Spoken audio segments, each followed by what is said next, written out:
Learners, welcome to the super woman academy. आज हम अपना लर्निंग वाला जो हमारा चैप्टर था उसको कंटिन्यू रखेंगे, जिसमें हमारा जो फर्स्ट पार्ट 1 था लर्निंग के चैप्टर का, उसमें हमने जो है लर्निंग के बारे में देखा और ट्रांसफ़र ऑफ लर्निंग पढ़ा था।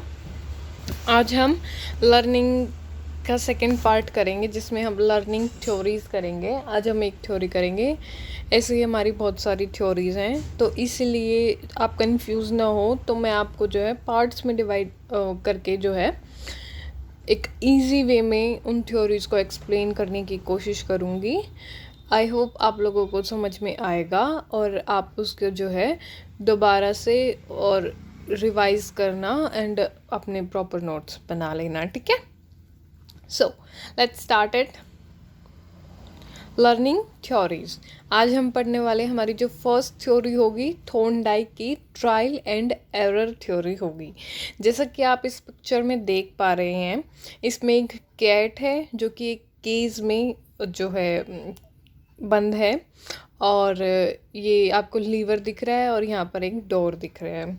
और जो हमारी ये थॉर्नडाइक थे, इन्होंने जो अपनी थ्योरी ये इसी पर ही बेस्ड दी थी कि भाई कैसे ट्रायल्स कर के मतलब बार बार कोशिश करके जो है किसी चीज़ को जब हम सीख जाते हैं, मतलब हम फर्स्ट टाइम ट्राई करेंगे, फिर हमसे गलती होगी, फिर हम ट्राई करेंगे, फिर गलती होगी, फिर ट्राई करेंगे, फिर गलती होगी, फिर ट्राई करेंगे, फिर गलती होगी, फिर एक टाइम ऐसा आएगा कि भाई हमको जो है करेक्ट वे पता लग जाएगा उस चीज़ का।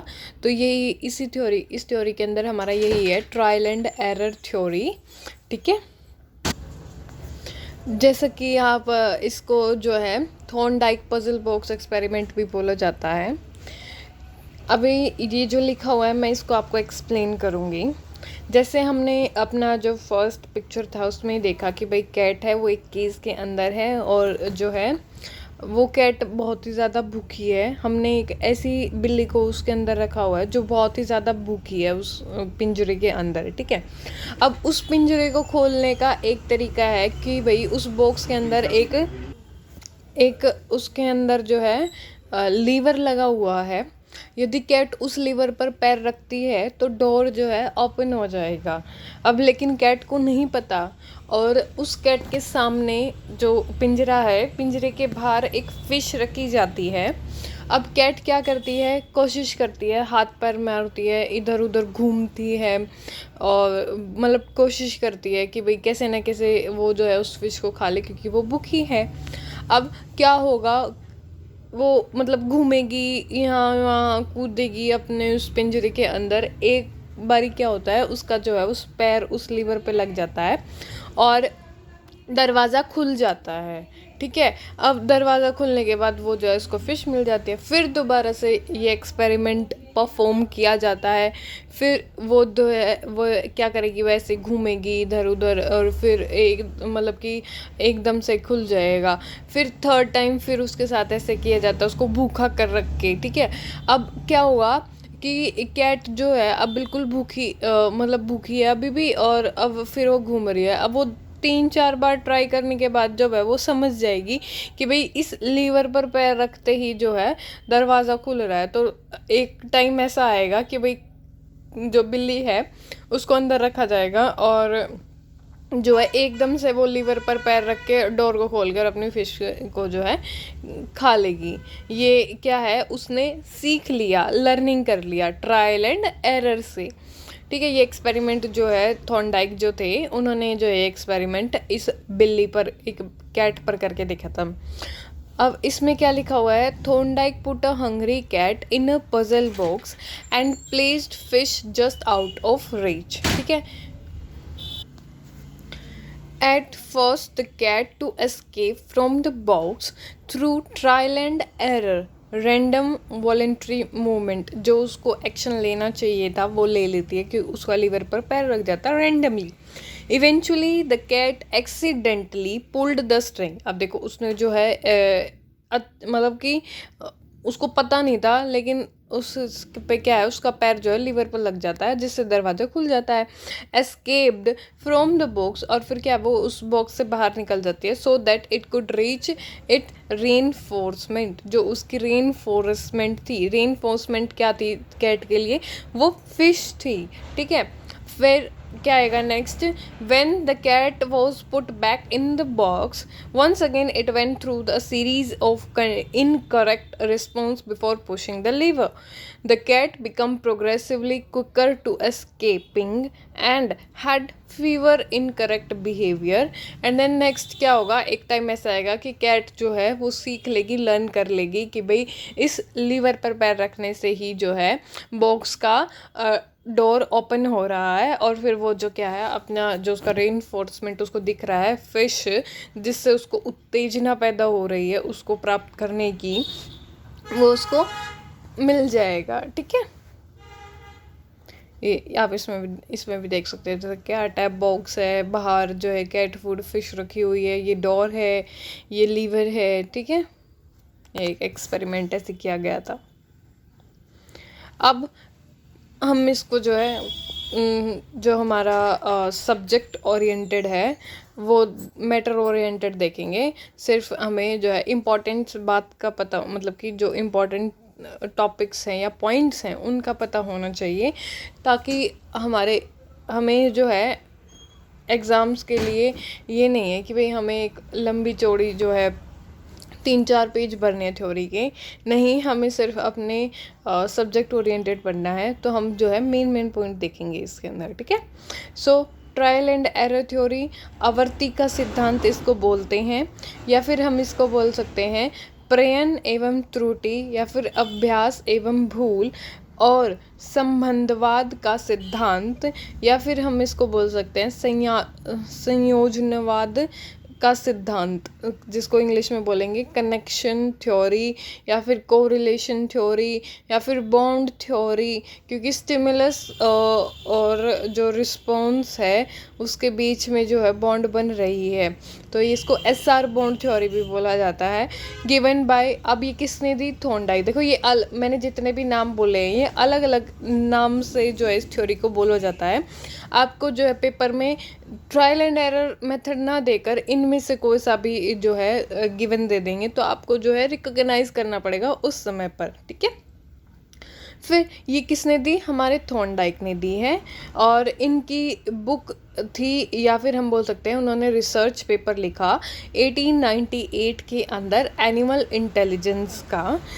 1898 में बिल्ली पर प्रयोग किया इन्होंने, और फिर 1930 में जो है शिक्षा के क्षेत्र में ये लागू कर दिया गया ट्रायल एंड एरर मेथड जो हमारा था। अब इसमें मैं आपको एक्सप्लेन कर चुकी हूँ, बिल्ली है, लीवर है, फिश है, ये सारी, ठीक है। कोई भी नई स्किल प्रैक्टिस से आती है, मतलब इसमें कहने इसका जो आउटकम था वो ये था कि भाई हम जितनी प्रैक्टिस करेंगे उस चीज़ में हम उतने ही एक्सपर्ट बन जाएंगे।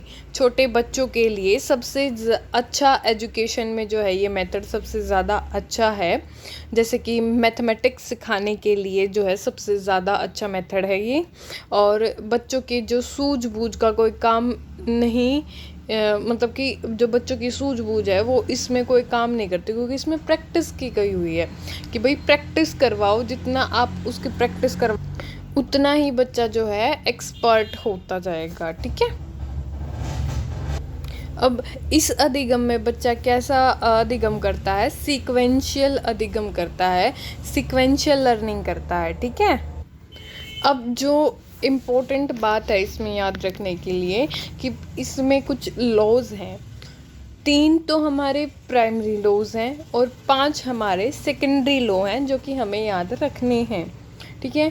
प्राइमरी लॉ में हमारे 3 आते हैं, 3 मुख्य नियम हैं, जो कि law of readiness, law of exercise and law of effect, ठीक है। 3 है, law of readiness, law of exercise and law of effect. Law of readiness को बोलेंगे तत्परता